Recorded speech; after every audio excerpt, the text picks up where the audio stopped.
उत्तर प्रदेश के बदायूं जिले में निर्भया गैंगरेप जैसी हैवानियत सामने आई है। यहां 50 साल की आंगनबाड़ी सहायिका की गैंगरेप के बाद हत्या कर दी गई। आंगनबाड़ी सहायिका के शरीर के कई हिस्सों में गंभीर चोटें आई हैं। पोस्टमार्टम रिपोर्ट में पुष्टि के बाद अफसरों में खलबली मच गई। एसएसपी संकल्प शर्मा ने लापरवाही बरतने के आरोप में थानाध्यक्ष राघवेंद्र प्रताप सिंह को निलंबित कर दिया है। 3 जनवरी की शाम 50 साल की आंगनबाड़ी सहायिका मंदिर में पूजा करने के लिए गई थी। इसी दौरान मंदिर में मौजूद महंत सत्यनारायण, चेला वेदराम और ड्राइवर जसपाल ने गैंगरेप की वारदात को अंजाम दिया और 3 जनवरी की रात को ही अपनी गाड़ी से आंगनबाड़ी सहायिका की खून से लथपथ लाश उसके घर के बाहर फेंक कर फरार हो गए। आज खत्म हुई कल शाम। तो फिर इसके बाद उन्होंने घर वालों को सूचना ना दी? घर वालों का फोन नंबर ना हो, फिर दही बात पर सूचना। फिर जब मर कैसे गई? हाँ, कुएं में कैसे गिरी? कुआ में आई है तब मैं लेकर ही तब गिरी। तो जब इसमें जो लड़की निकाली मरी हुई निकली है, बाहर सांस चल रही? जिंदा। फिर जिंदा गई? जिंदा घर पे गई? फिर खत्म कैसे हुई? फिर हुआ ही जाके खत्म हुई, घर पे खत्म हुई। इस हैवानियत के बाद पुलिस की लापरवाही ने भी सारी हदें पार कर दी। महिला की लाश उसके घर के बाहर 17 घंटे से ज्यादा देर तक पड़ी रही। गांव वालों का जब गुस्सा फूटा तब पुलिस हरकत में आई। परिजन ने उगैती थाना पुलिस को पूरे मामले की जानकारी दी, लेकिन पुलिस परिजन को गुमराह कर थाने के चक्कर कटवाती रही। पुलिस ने पहले तो आंगनबाड़ी सहायिका की गैंगरेप के बाद हत्या की घटना को झूठा बताकर कुएं में गिरकर मौत होने की बात कही। घर वाले बार बार पुलिस को फोन करते रहे। रात से सुबह हो गई, लेकिन पुलिस ने एफआईआर दर्ज नहीं की। जैसे मंदिर पे जो कुआं है, उस कुआं में जो गिरी हुई बताई बाबा ने, तो बाबा सही ही जिस टाइम पहुंचा के गए रात के 11 बजे या मृतक ही? नहीं, ऐसे ही मृतक, मतलब मरी हुई थी। हाँ, आवाज मारी, कबाड़ खोल गए। हमने कबाड़ खोले तो जल्दी से यहाँ डाल के ना यहाँ पे तो चले गए, रुके भी ना। हमने बाबा ना रुके। पुलिस की लापरवाही यहीं खत्म नहीं हुई। 4 जनवरी को केस दर्ज करने के बाद भी महिला के शव का पोस्टमार्टम नहीं कराया गया। शव का पोस्टमार्टम 5 जनवरी को हुआ। तब इस घटना के करीब 48 घंटे बीत चुके थे।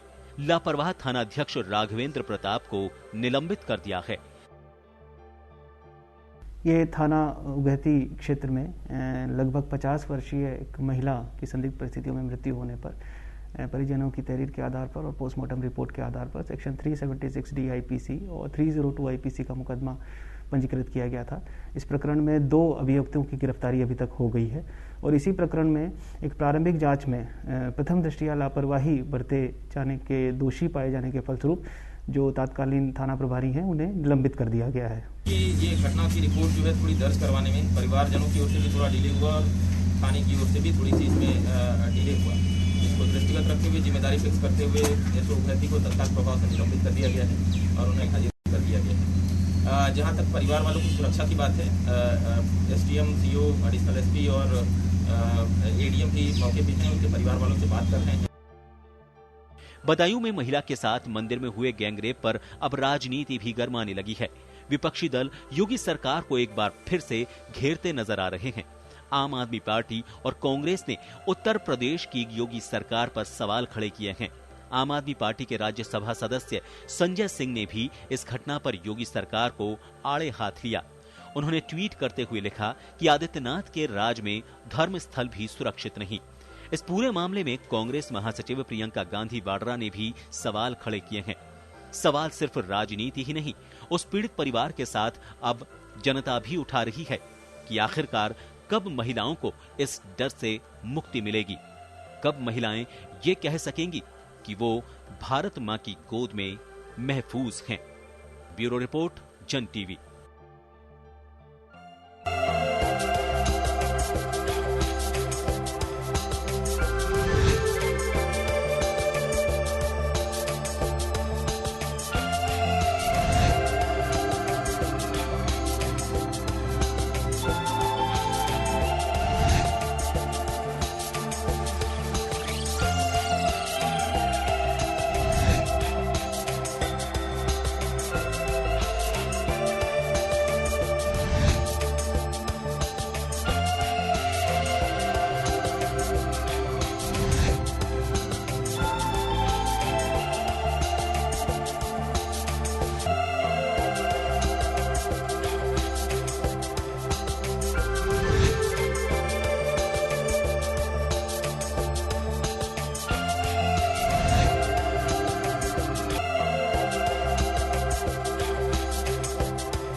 नमस्कार जंटी में स्वागत है आपका। मैं हूं योगेंद्र, आप देख रहे हैं खास खबर। खास खबर में हम बात करेंगे एक और निर्भया कांड।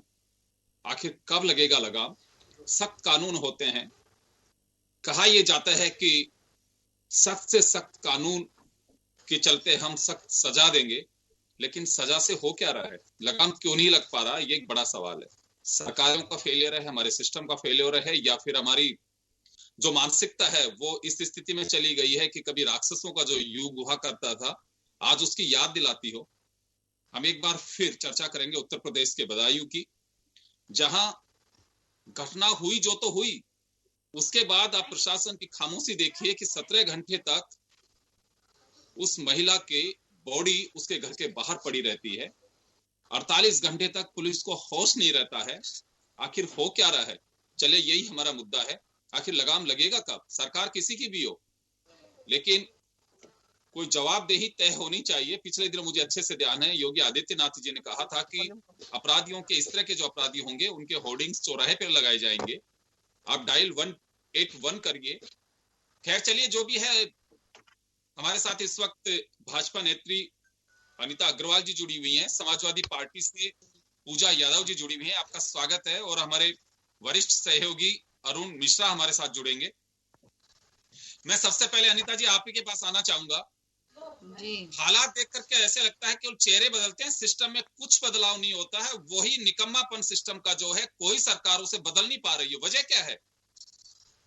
नहीं, देखिए, ऐसा नहीं है कि कांड बहुत निंदनीय है और वाकई में बड़ा शर्मनाक है, हमें भी इस चीज का ताज्जुब हो रहा है। लेकिन ये है कि सिस्टम बदलने में सिस्टम काफी कुछ चेंज हुआ है। आप मानिए पहले से काफी बदलाव आया है। हाँ, ये बदायूं की जो घटना हुई है इसमें सख्त कार्रवाई के निर्देश भी दिए गए हैं और एसटीएफ की भी टीम लगा दी गई है। और सबसे बड़ी बात वहां पे इसमें जल्द से जल्द कार्रवाई करने की बात की और वहां के एसएचओ को भी निलंबित कर दिया गया। और सबसे बड़ी बात है, नवनीत सहगल ने भी इसका बयान दिया है कि हम इसको जो है फास्ट ट्रैक कोर्ट से मुकदमा चला के इसका जल्दी निर्णय कराएंगे, क्योंकि ये योगी जी की सरकार इस मामले में बहुत गंभीर है। बहुत ही, मतलब मैं क्या कह सकती हूँ, मानसिकता ऐसी होती जा रही है। इस मानसिकता को बदलना हम सबका अपना अपना एक कर्तव्य हो गया है। सरकार तो जो कर रही है वो करेगी, लेकिन मानसिकता में बदलाव बहुत जरूरी है। आपके पास लौट रहा हूं मैं, आपके पास वापस लौटूंगा मैं। पूजा यादव हमारे साथ जुड़ी हुई है। पूजा, आपके पास आना चाह रहा हूं मैं। एक के बाद एक घटना, सरकार कोई भी हो, घटनाएं रुक नहीं पा रही है। या तो फिर इसे हम एक ये मान के चले हैं कि ये राजनीतिक एजेंडा नहीं होना चाहिए और समाज में एक ऐसी विकृति पैदा होती जा रही है, एक मानसिकता पैदा होती जा रही है कि हमारा एम होना चाहिए कि उसे कैसे खत्म करें। सबसे पहले तो इतनी ज्यादा दर्दनाक घटना हुई है ये, और इस घटना के लिए बहुत ज्यादा शब्द नहीं है हमारे पास। जिस तरीके से महिला बहन के संग ये घटना हुई और 18 घंटे तक स्थानीय पुलिस वहां पहुंची नहीं, ये पुलिस की विफलता दिखाती है। इस 18 घंटे तक उस बहन की लाश उसके दरवाजे के बाहर पड़ी थी। उसके परिवार को संघर्ष करना पड़ा कि पुलिस आए, मुकदमा दर्ज करे। 48 घंटे बाद उसकी बॉडी पोस्टमार्टम के लिए जाती है। अब आप सोचिए कि पुलिस प्रशासन किस तरीके से काम कर रही है कि बेटियों को तुरंत न्याय नहीं मिल पा रहा है। अरे 100 साल की अम्मा भी सुरक्षित नहीं है, 4 महीने की बिटिया भी सुरक्षित नहीं है। ये उत्तर प्रदेश किस राह पे चल रहा है? किस तरीके से यहाँ बेटियों के संग, माओ के संग, बच्चियों के संग बर्बरताएं हो रही हैं? इस पे अंकुश कौन लगाएगा? इस पे अंकुश लगना बहुत जरूरी है। जी पूजा जी, यहाँ एक सवाल उठता है कि सरकार किसी की भी हो, घटनाएं इस तरह की होती हैं, क्या एक राजनीतिक मुद्दा होना चाहिए? ये राजनीतिक मुद्दा बिल्कुल नहीं है, लेकिन हाँ, जो इस समय सत्तासीन है उनको इस पे बहुत सक्रिय तरीके से इस पे रोकथाम करनी चाहिए कि जो उन लोग दम भरते हैं बेटी बचाओ बेटी पढ़ाओ, उनको सोचना चाहिए क्या वास्तव में बेटियां बच रही हैं, क्या वास्तव में बेटियां पढ़ रही हैं? बेटियां अपने आप को और माएं अपने आप को असुरक्षित क्यों समझ रही हैं? क्यों उनकी इतनी उन्हें डर लगता है जब कोई बिटिया ट्यूशन जाती है, कोचिंग जाती है, तो उसकी माँ डरी रहती है कि मेरी बिटिया गई है तो वापस आएगी भी कि नहीं। और पुलिस प्रशासन एकदम मूक दर्शक बन के बैठी रहती है। तो इस पे बहुत सक्रियता से यहाँ के मुख्यमंत्री को कोई एक्शन लेना चाहिए। जिस तरीके से यहाँ के मुख्यमंत्री शांति से बैठे हुए हैं, वो कुछ भी इस पे एक्शन नहीं ले रहे हैं। और सबसे बड़ा दुर्भाग्य का तो बात ये है कि वहाँ की जो सांसद है बदायूं की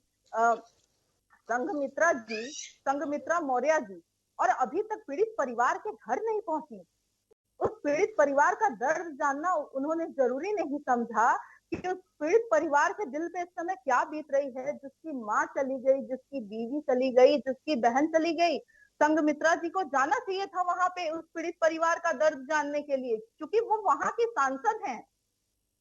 चलिए मैं आ रहा हूँ पूजा, आपके पास वापस लौटूंगा। मैं अनीता जी के पास में जाना चाहूंगा। अनीता जी, एक सवाल खड़ा किया अभी पूजा यादव जी ने कि मुख्यमंत्री को गंभीरता से लेना चाहिए, गंभीरता पे सवाल खड़ा हो रहा है। दूसरा मैं एक बात जानना चाहूंगा कि हाथरस का जो केस था, अगर उसी पे कोई ऐसा एक्शन होता तो मुझे लगता है कि हमारी कार्रवाइयां, हमारे जजमेंट्स जो होते हैं एक नजीर बनते हैं समाज के सामने कि इसका अंजाम क्या होगा। उसमें नहीं लगता कि राजनीतिक चाशनी इतनी ज्यादा चढ़ा दी गई, उस मामले का आता पता नहीं रहा कि वास्तव में हुआ क्या था, कैसे क्या रहा। उसमें एक ढाल की तरह अगर कोई पार्टी अगर राजनीति कर भी रही है, आप लोग भी अपोजिशन में रहे, अखिलेश यादव की सरकार रही या कोई दूसरी सरकार रही, उस वक्त बीजेपी भी इसी तरह से सड़कों पे उतरा करती थी। नहीं, आप देखिए, जहां तक कह रहे हैं सही कह रहे हैं। सबसे बड़ी बात है उसमें सीबीआई की जांच के लिए कहा गया, सीबीआई की जांच में रेफर कर दिया गया था। तो सीबीआई जांच से जब होगा सब डिक्लेयर उसमें सामने आ जाएगा। और जहां तक इस घटना का सवाल है, इस घटना में जो योगी सरकार ने इसको जैसे ही संज्ञान में आया, इसमें तुरंत कार्रवाई करने के आदेश दे दिए उन्होंने। एसटीएफ का भी गठन कर दिया और ये भी कह दिया कि इसकी जल्द से कार्रवाई, और उनके एसएचओ को वगैरह भी निलंबित कर दिया गया। इस पे तुरंत कार्रवाई। देखिए, मैं जहाँ तक क्या होता है, आपको एफआईआर नहीं, एक मिनट मेरी बात, नहीं, एफआईआर हुई है, मेरी बात सुनिए। एफआईआर हुई है। सबसे बड़ी बात यह है कि मैं आपको बता रही हूँ कि बहुत से ऐसी मैं कहती हूँ इसमें सरकार का कोई इतना रोल, जितना हमारा सोशल थोड़ा सा है। हमारे सोशल अगर एक्टिव हो जाए लोग, तो कम से कम इतनी पुलिस भी इतनी लापरवाही नहीं करेगी। वैसे पुलिस की लापरवाही पे हमारी सरकार ने संज्ञान में लिया है, लापरवाही को हमारी सरकार ने संज्ञान में लिया है, प्रशासन की लापरवाही को। और उसी समय उन्होंने इस पे आदेश निर्देश तुरंत दे दिए। नवनीत सहगल ने जी ने खुद बयान दिया है इस पे। नवनीत सहगल जी ने खुद कहा है कि इस पे हम फास्ट ट्रैक कोर्ट करके इसका करेंगे। सरकार ने तुरंत प्रशासन की लापरवाही पे ध्यान दिया और वहां में के लोगों ने को भी वहां पे थोड़ा सा होकर कहना चाहिए। मैं तो कहती हूँ कि ये एक मानसिकता में बदलाव बहुत जरूरी है। वैसे ये घटना मैं कह रही पहले से काफी कम हो चुकी है, लेकिन खत्म नहीं हुई है। अनीता जी, मैं एक बात खत्म हो गया, लेकिन कम पहले से हुई है। इस बात को तो मानना पड़ेगा। जो अपराध की आप अनीता डाटा देखिए, पहले से काफी कम हुआ है। अनीता जी, एक सवाल है मेरा, मैंने पूजा जी से भी यही अनीता जी, क्या ये राजनीतिक मुद्दा होना चाहिए? जहां पे सरकार आपकी है वहां पे तो हम गंभीरता से ले रहे हैं। अगर गैर भाजपाई सरकार कहीं पे है तो उसके आंकड़े गिनाए जाते हैं, कितने आंकड़े सामने आ रहे हैं। तो मैं तो ये जानना चाहता हूँ कि क्या राजनीति का मुद्दा होना चाहिए? ऐसे मैं कह रही राजनीति मेरी बात, मैं राजनीतिक मुद्दे से ज्यादा ये सामाजिक मुद्दा है। जोर लगा, मैं बता रही हूँ, ये राजनीतिक मुद्दे से ज्यादा एक सामाजिक मुद्दा है, क्योंकि समाज में मानसिकता का इतना घिनौना असर आ चुका है। ये सामाजिक वातावरण में चेंज लाना पड़ेगा। हमारे सामाजिक कार्यकर्ताओं को आगे आना पड़ेगा, सोशल लोगों को आना पड़ेगा। हर व्यक्ति को अपना एक दायित्व समझना पड़ेगा कि हमारा समाज के प्रति भी कोई दायित्व है। हमारा केवल अपने प्रति नहीं है, समाज के प्रति भी है। जो पहले हम लोग समाज का, पहले आप जानते होंगे कि एक गाँव का, एक शहर का आपस में एक सामंजस्य होता था। समाज के आज का ही किसी एक्सीडेंट होता है, लोग सीधे निकल जाते हैं। पहले जरा सा कुछ होता तुरंत वहां लोग उसकी कार्रवाई करते थे। जबकि अब इतनी सुविधाएं कर दी गई हैं कि कोई एक्सीडेंट होगा तो आपसे पुलिस पूछताछ नहीं करेगी, सब नहीं करेगी। उसके बाद लोग एक्टिव नहीं है। सोशल एक्टिविटीज हमको ज्यादा करने, राजनीतिक मुद्दा नहीं होना चाहिए। राजनीतिक मुद्दा ठीक है, मैं मानती हूँ कि सरकार का भी अपना एक वो होता है, कठोर होगी सरकार, प्रशासन सही काम करेगा, वो भी करना, लेकिन ये सामाजिक मुद्दा ज्यादा बनता है, क्योंकि हमारे सोशल जो एक्टिविटीज बहुत कम हो चुकी हैं। लोग अपने आप को अपना एक सामाजिक दायित्व तो भूल चुके हैं कि हमारा एक समाज के प्रति भी कोई दायित्व है। कि आजकल मैं कहती हूँ अपना परिवार, बनारस की माफ करिएगा, जो हाथरस केस था उसमें रातों रात फ्यूनरल किया जाता है। वो गलत हुआ था ना, उसका सबूत आना वो गलत हुआ। पुलिस वाले एविडेंस मिटाएं, बिटिया की लाश को लेकिन एक छीन के मेरी बात पेट्रोल सुनिए, से जलाएं, तो उस समय हमारे मुख्यमंत्री क्यों चुप थे? बताइए आप। एक सेकंड सुनिए, हाथरस को किसी ने सही तो बोला नहीं, सबने कहा गलत हुआ, उनके यहाँ से पूरी बातचीत हुई है, सब कुछ हुआ, लेकिन वहां पे जो राजनीति कर, देखिए मैं कहती हूँ ये ऐसा मुद्दे इसमें राजनीति नहीं होनी चाहिए। ये जो मुद्दे हैं ये राजनीति के नहीं है, ये मुद्दे जो है एक दिल से मतलब ये सोचने वाले कि क्यों हो रहे हैं, ऐसा क्यों हो रहा है हमारे समाज में। इसमें हम सब पार्टियों को, सब लोगों को इसमें चिंता करनी चाहिए, इसका सोल्यूशन निकालना चाहिए, उसको हमें राजनीतिक मुद्दा बना के इस तरह से नहीं कर देना चाहिए। ठोको नीति से चलती है। सेंगर वाले केस में क्या हुआ, किस तरीके से बिटिया के परिवार को ट्रक से उड़ा दिया गया, वो ठोको नीति कहाँ गई आपकी? ठोको नीति चल रही है। आपको अपना विचार बदलना पड़ेगा, अपनी सोच बदलनी पड़ेगी, सत्ताधारियों को बेटियों का दर्द समझना पड़ेगा, माओ का दर्द समझना पड़ेगा। देखिए डायल 100 हमारे राष्ट्रीय अध्यक्ष अखिलेश यादव जी ने दिया था, जो मुख्यमंत्री हैं थे पूर्व में, वो आज डायल 100 महिलाएं बेटियां फोन करती हैं, डायल 100 अब पहुंचता नहीं है। केवल आप लोग नाम बदल के शिलान्यास करके आप क्या साबित करना चाहते हैं कि आप कौन ही डायल 100 कर रहे हैं? आप अभी यही बैठी बैठी एक 100 मिलाइए जरा, अब मिलाइए 100, ना मिले तो बात, अब यही बैठी बैठी आप मिलाइए मोबाइल, ना मिले तो बताइए हमें, आप 181 मिलाइए, ना मिले तो बताइए, आप 1090 भी चल रहा, देखिए आप गलत बात ना करिए। अनीता जी आपके पास लौटूंगा मैं, हमारे वरिष्ठ सहयोगी हमारे जुड़े हुए हैं इस वक्त। अभी बैठे बैठे नहीं है, आप लोग 181 मिलाइए, 107 लौटूंगा, 100 मिलाइए, 1090 मिलाइए, सब मिलेंगे। आप अभी यही बैठे मोबाइल है, मिलाई गई तो मैं मोबाइल आप मिला के सुना दूं आवाज। समझना पड़ेगा मुख्यमंत्री जी को, मयानंद जी को, अनीता जी से और कि ये मुद्दे पे आपको क्या बोलेंगे? नहीं होना चाहिए, इनका दावा है ये, लेकिन जहां भाजपा की सरकारें नहीं होती हैं वो राजनीतिक मुद्दा बनता है, और अगर यहाँ कोई राजनीति करता है इस पे तो राजनीति होनी नहीं चाहिए। क्या हाथरस वाले केस पे अगर सख्त रवैया होता उस वक्त, मैं ये नहीं कह रहा कि सरकार ने कोई सख्त कार्रवाई नहीं की होगी, लेकिन रवैया जो था रातों रात वहां पे, आप यही है ना कि सरकार ने सख्त कार्रवाई नहीं की, छावनी बना दी जाती है हाथरस वाले केस यही रहे ना, हमने तो सारी जांच की है, सीबीआई जांच के लिए भी दे दिया है, उसके बाद भी आप इस तरह से बोले तो ये चीज नहीं समझ में आवाज उठाने की क्या कहना है? उसके क्या भद्रताएं होती हैं? क्या वो वीडियो हम लोग नहीं देखे हैं कि उस पत्रकार महिला के संग कितनी आप हमसे पूछ रहे हैं? आप इस घटना को लेकर क्या कहना है? आखिर लगाम लग क्यों नहीं पा रही है? सरकार कह रही है कि हम सख्त कानून बना रहे हैं, होर्डिंग लगाएंगे, कानून बना रहे, ठोको नीति वाले कानून बना रहे। ऐसा है अनीता जी बोलने देंगी? जी बोलिए अरुण जी, बोलिए जी। ऐसा है योगेंद्र जी, उत्तर प्रदेश अनीता नहीं बोल रही है, समाजवादी पार्टी की महिला बोल रही है। अनीता नहीं बोल रही है, समाजवादी पार्टी की महिला बोल रही है। आपको मैं बता दूं, मैं नहीं बोल रही थी। मेरी बात मुझे रखने देंगी आप लोग?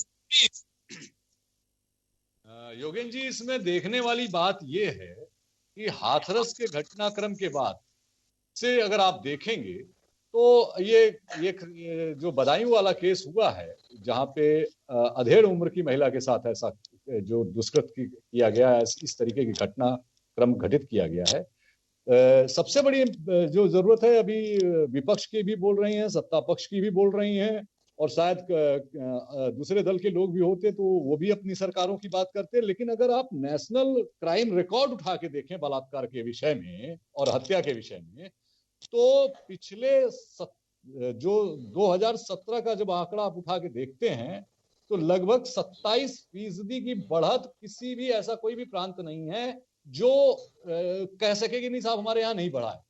गोवा जैसे राज्य में बढ़ गया आंकड़ा, आवश्यक जो सबसे सर्वाधिक के रूप में आया 2017 के एनसीआरबी के आंकड़े में, और ये नेशनल लेवल पे क्राइम रेट इसका बढ़ रहा है। तो जो अपराधों का जो नियंत्रण है वो निश्चित तौर पे कोई एक दल विषयक नहीं रह गया कि नहीं एक फला पार्टी की सरकार है या कांग्रेस पार्टी की सरकार है। मूलभूत बात है कि जिस तरीके से निर्भया कांड के बाद सक्रियता से चीजों को, जब घटनाक्रम कोई घटित हो जाता है योगेंद्र जी, उसके बाद जो सक्रियता सरकारों की दिखती है, चाहे वो उत्तर प्रदेश में हो या अन्य किसी जगहों पर, अन्य किसी की सरकारें हो, वो जो देखने को मिलती हैं, उससे उस समय पीड़िता के इंसाफ की जो प्रक्रिया है उसमें तो मदद मिलती है। अपराध को रोकने के लिए जिस तरीके के बीच में अभी उत्तर प्रदेश सरकार ने कुछ ऐतिहासिक कदम उठाए भी थे, 118 का शुभारंभ किया था, जो छेड़खानी करने वाले लोग हैं उनके लिए एक तरीके से जिसकी चर्चा रही पूरे देश में, उस चीज को भी लेकर के उठाया कि बच्चियों को छेड़खानी से बचाया जाए। उसके साथ ही जो इस तरीके के दुष्कृत्य करने वाले लोग हैं उनके फोटो चस्पा की जाए क्षेत्र में उनके। तो इस तरीके के प्रयास तो हुए हैं, लेकिन मूलभूत समस्या यह है कि जो क्षेत्र में जिन्हें इन कानूनों का, चाहे वो निर्भया कांड के बाद जो बने हो या उसके पश्चात उत्तर प्रदेश सरकार हो या कोई अन्य सरकारें हो, प्रदेश सरकारें, वो जो कानून बना के अपने यहाँ स्टेट में सुरक्षा को दृष्टिगत रखते हुए, महिलाओं की सुरक्षा को, बच्चियों की सुरक्षा को दृष्टिगत रखते हुए बनाते हैं, उनका इम्प्लीमेंटेशन जिनके ऊपर जिम्मेदारियां, निश्चित तौर पर कहीं ना कहीं उनके बीच के क्रम में रुकावटें आती हैं, बाधाएं आती हैं और त्रुटियां होती हैं। कई बड़े मामले तो वहां तक पहुंच ही नहीं पाते हैं, उसके बावजूद ये आंकड़ा इतना बढ़ रहा है। जी योगेंद्र। अरुण, मैं एक बात और जानना चाहूंगा आपसे कि घटना होती है हमारे यहाँ, तो कोई नजीर नहीं बन पा रही है कोई भी घटना कि हाँ अगर इसका अंजाम क्या होगा।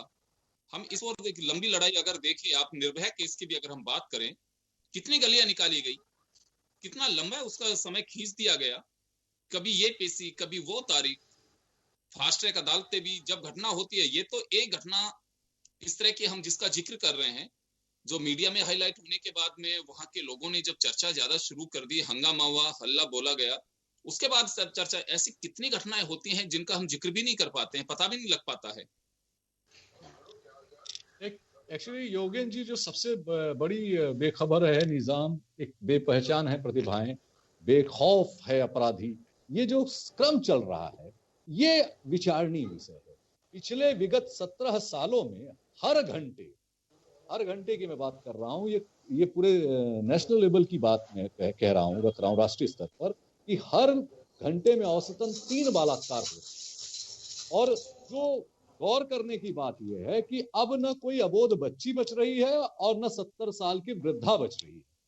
तो एक तो जो मानसिक दृष्टिकोण है, लोगों की सहमति की भावना का पूरी तरह से एक अभाव सा हो गया, एक विकृत मानसिकता की स्थितियां निर्मित होने लगी। लोगों में किसी की सहमति या जो कहते हैं, इसको इस तरीके से इसको आप देखें तो इसको सांस्कारिक भी रूप से देखा जाए, क्योंकि परिवार में हम बेटियों को तो कहते हैं कि आप सुरक्षित समय से शाम दिन पहले आइए, लेकिन वापस आऊंगा आपके पास में, पूजा यादव जी के पास जाना चाहूंगा मैं। पूजा जी, एक बात मैं जानना चाहूंगा, अभी आपने एक जिक्र किया कि हमारी सरकार के वक्त इतना सख्त सजा हमने दी, आप किसी केस का जिक्र भी कर रही हैं। देखिए, ये भरोसा हमें रखना होगा कि कोई भी राजनीतिक दल हो, क्योंकि देखिए 5 साल बाद में हर राजनीतिक दल को एक कठिन परीक्षा से गुजरना होता है सरकार के लिए, जनता के बीच जाने के लिए। तो निश्चित रूप से एक जनता की जो अदालत होती है उसका डर हर किसी राजनीतिक दल को होता है। तो क्या राजनीतिक दलों को ये भरोसा नहीं होना चाहिए कि सरकार कोई भी हो चुनी हुई अपनी ओर से जो कर सकती है बेहतर करेगी? मेरा सवाल सिर्फ यह है कि हम इस तंत्र को नहीं सुधार पा रहे। तंत्र जो स्थायी है, उस स्थायी तंत्र की मैं बात कर रहा हूं, जो अपराधियों की तरह वो भी बेखौफ है। अगर आंख मूंद करके कोई थाना अधिकारी, कोई एसएसपी या कोई एसपी या कांस्टेबल या कोई भी जो जिम्मेदार है वो अगर बैठा रहे और शिकायत के बाद भी अगर गौर नहीं करे, तो फिर क्या इस तंत्र का, इस पे एक्शन क्यों नहीं होता है? सिर्फ एक सस्पेंड कर दिया जाता है, उसके बाद नीति से। मैं आपको मैं अनिता जी आपके पास आ रहा हूँ अभी। जिस तरीके से इस समय पुलिस प्रशासन काम कर रही है, सत्तासीनों के इशारे पे, जिस तरीके से इस समय पुलिस प्रशासन विपक्ष के लोगों को शांतिपूर्ण पदयात्रा करने से महिलाओं को रोक रही है, रस्सियों से बांध रही है, अगर ठीक उसी प्रकार अगर ये बलात्कारियों को, अपराधियों को पकड़ने में सक्रियता दिखाएं तो ये अपराध न बढ़े। पुलिस प्रशासन चौराहे पे खड़ी होती है, बेटी के संग छिड़कानी होती है, पुलिस वाले मुंह घुमा लेते हैं। वीडियो है मेरे पास, आप बोलेंगे तो मैं आपको सेंड कर दूंगी। ऐसी है पुलिस प्रशासन। पुलिस प्रशासन किसके इशारे पे काम कर रही है? क्या आप नहीं जानते पूजा हैं जी गलत पुलिस स्टेटमेंट प्रशासन मत दीजिए। आपकी अपराधियों सांसद को सुरक्षित महोदया देता है। संघमित्रा आपके मौर्य जी परिवार- क्यों नहीं आपकी पहुंची? संघमित्रा मौर्य जी क्यों नहीं पहुंची पीड़ित परिवार के पास? वो तो बदायूं की सांसद है ना, इस पे आप क्या बोलना चाहेंगी? अगर मोहल्ले में अगर किसी के घर अगर दुख पड़ता है तो पूरा मोहल्ला उलट जाता है। बदायूं की सांसद जवाब दे दिया वो आपको। पीड़ित परिवार के घर नहीं पहुंची। किस तरीके की राजनीति करती है आप लोग? दोहरी नीति चलना चाहती है, ऐसे नहीं चलता है। जनता का दर्द समझिए आप लोग। बेटियों का सम्मान करिए। केवल बड़े बड़े होर्डिंग में लिखवा देने से बेटी बचाओ बेटी पढ़ाओ, बेटियां नहीं बचेंगी, ना ही बेटियां पढ़ पाएंगी। बेटियों का सम्मान करिए। जिस तरीके से माँ गंगा का सम्मान करते हैं आप लोग, उस तरीके से बेटियों का सम्मान करिए। भाषण मत दीजिए आप। भाषण आप खुद महिला हैं, आप क्यों भाषण नहीं हो रहा है, डिबेट हो रही है। आपकी महिला सांसद क्यों नहीं गई पीड़ित परिवार के घर? सवाल है, मैं मेरे सवाल का जवाब चाहता हूं आपसे कि मैंने जैसे कहा कि आप लोगों को एक कठिन परीक्षा के दौर से गुजरना होता है हर 5 साल बाद में। हमारा डेमोक्रेटिक सिस्टम है, लेकिन वह तंत्र जो स्थायी होता है, जिसे हम कार्यपालिका के रूप में देखते हैं, उसका क्या होगा? वो स्थायी तंत्र है। जब हमारे पास में जब सत्ता में हम होते हैं तो उनके एक ढाल बनकर के बचाने की कोशिश करते हैं, विपक्ष में होते हैं तो हम उन्हें पकड़ने की कोशिश करते हैं। तो जब सत्ता में होते हैं मालूम होता है कि ये इतना निकम्मा है, तो उस पर कार्रवाइयां क्यों नहीं होती हैं? विपक्ष में रहते हुए हमारी आंखों का नजरिया कुछ और होता है, जैसे सत्ता की कुर्सी पे बैठते हैं नजरिया बदल जाता है। ऐसा क्यों होता है? एक मिनट मैं बताऊं, जवाब दूं आपको। एक मिनट सबसे बड़ा उदाहरण आपके सामने है। सेंगर वाले कांड में क्या हुआ? साक्षी महाराज जाके मिलते हैं। अरे आप प्रजापति वाली बात कर लीजिए एक बार। प्रजापति की बात कर लीजिए। प्रजापति की बात नहीं आप। जब सत्ता ईमानदार नहीं होगी तब तक पुलिस प्रशासन महिलाओं की रक्षा नहीं कर पाएगी। सत्ता को ईमानदार होना पड़ेगा, सत्ता को ईमानदार होना पड़ेगा। ईमानदारी अपनाइए, आपको ईमानदारी से काम करिए। अपने जो आपके सांसद हैं, विधायक हैं, वो कर रहे हैं गलत, तो आप उसके लीपापोती आपको करते हैं। इस तरीके से लीपापोती करते हैं। आप एंकर हैं, क्या कर रहे हैं आप? क्या इनको भाषण के लिए बुलाए हैं कि हमको खाली बैठने के लिए बुलाए हैं? हमें बैठने के लिए बुलाए हैं, इनको भाषण के लिए बुलाए हैं। इनको चुप कराएंगे तभी तो बोलेंगे ना। ये भाषण देने बैठ गई है अपना आराम से। समय मिला है, हम बोल रहे हैं, आपको समय मिलेगा आप बोलिएगा। हमें क्या है बोलेगा? आप चुप तो कर जाइए तब तो कोई बोलेगा। ऐसे एंकर बोलेंगे तब ना हम बोलेंगे। आप तो ना संसद में किसी को बोलने देते हो, ना आप यहाँ बोलने देते हो। आप प्रजापति को अपने साथ बलात्कारियों को बैठा के मंत्री बना लो। आप सारे आतंकवादियों को जानकारी ले आप। महिला आप इसके कह रही है, उससे करवाया क्या है? कहाँ है आप? कहाँ है आप?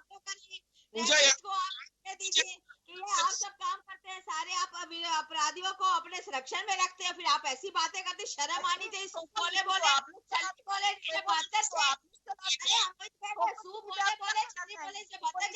ऐसे बोलने में शर्म आनी चाहिए। बात करिए। गाड़ियाँ पलटवाते तो आप लोग हैं, गाड़ियाँ महिलाओं की इज्जत नहीं करते,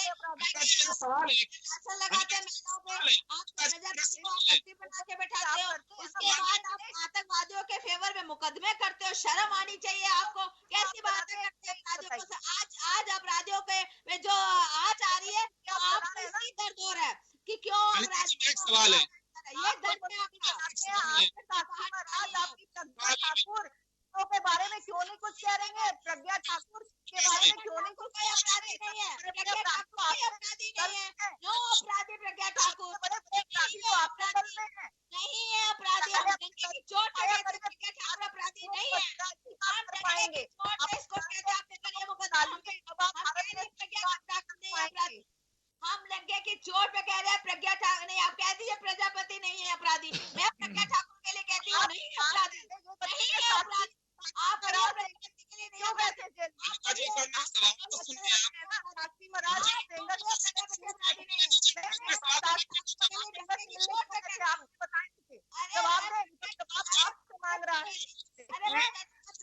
सरकारें किसी की भी हो, स्थितियां जो होती है, सवालों को सुनिए।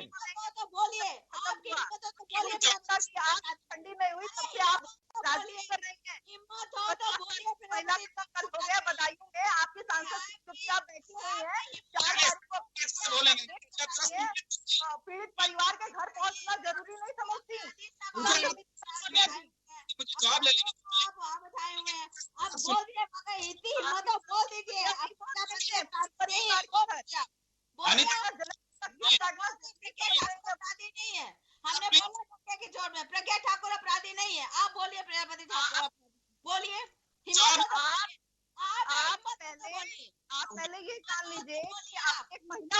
नाते महिला का दर्द आप बयान कर रही है ना, तो आपकी सांसद महोदया पीड़ित परिवार के घर क्यों नहीं पहुंची? आप मुझे ये बताइए, क्यों नहीं पहुंची पीड़ित परिवार के घर? महिला होने का दम भरती है तो पहुंचना चाहिए था सांसद को। क्यों नहीं परिवार के घर? देखिए गुंडागर्दी आप खुद यहाँ पे कर रहे हैं। आप बहुत दुखी हैं जनता के दर्द पे। पूजा जी जवाब सुनिए एक बार। अनीता जी का समय बहुत कम है, मुझे अनीता जी से एक जवाब लेना है। अनीता जी एक छोटा सा सवाल है मेरा आपसे। मैं ये जानना चाहता हूँ, सरकार किसी की भी हो, राजनीतिक दलों को, जैसे मेरा पूजा जी से भी सवाल था, वही सवाल आपसे है मेरा। जो तंत्र जिसपे आप लोग उंगलियां उठाते हैं अपोजिशन में होते हुए, फिर उसे क्यों नवाजा जाता है? मालूम है कि या तो हम वाइल्ड पे उंगलियां उठाते हैं, या फिर अगर ऐसा कोई निकम्मा होता तो उसको बाहर का रास्ता क्यों नहीं दिखाया जाता? सत्ता की कुर्सी पे आते हैं तो नजरिया बदल जाता है। ऐसा क्यों होता है? कैसे लगेगा फिर? कहीं सत्ता की कुर्सी पे आके नजरिया नहीं बदला जाता। अपराधी अपराधी होता है, चाहे वो कहीं का अपराधी हो, उसको बख्शा नहीं जाता। हमारी सरकार अपराधियों को संरक्षण नहीं देती और पार्टियों की तरह जैसे और पार्टियां अपराधियों को संरक्षण देती है, हमारे यहाँ अपराधियों को वही सजा है। हमारी पार्टी बोलने देंगे? ये भाषण करने बिठाया इनको, आप इनको बिठाया कि भाषण दिए? भाषण जाके बच्चों में दीजिए।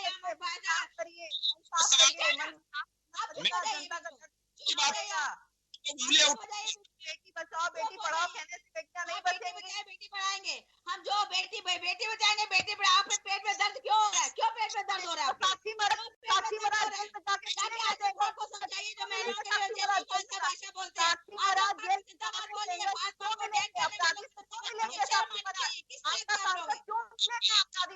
जवाब दीजिए मुझे, मैं वहाँ पे हो। देखिए उस तंत्र जुड़ जाएगा, सांसद वहाँ है नहीं तो हो जाएगा। जबरदस्ती सांसद उड़ के चला जाएगा, सांसद होगा तो जाएगा ना, सांसद वहाँ नहीं है अभी। तब आप सांसद में क्यों पड़िएगा? जाएगा कोई सांसद सब समझाइए जाके। अनीता जी, पूजा जी, कम से कम आप सवालों को तो रखने दीजिए। योगेंद्र जी आप सवाल दोहराएंगे?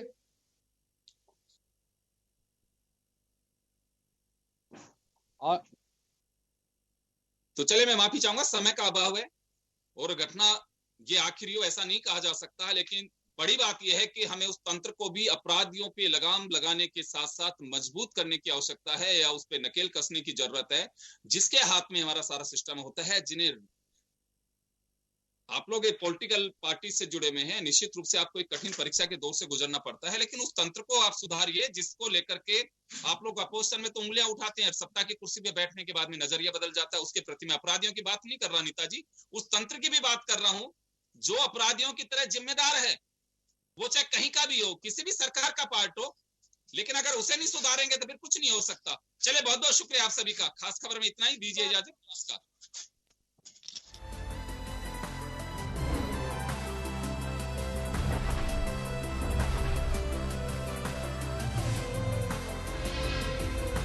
जन टीवी की लेटेस्ट अपडेट पाने के लिए हमारे चैनल को जरूर सब्सक्राइब करें और नोटिफिकेशन पाने के लिए बेल आइकॉन दबाएं।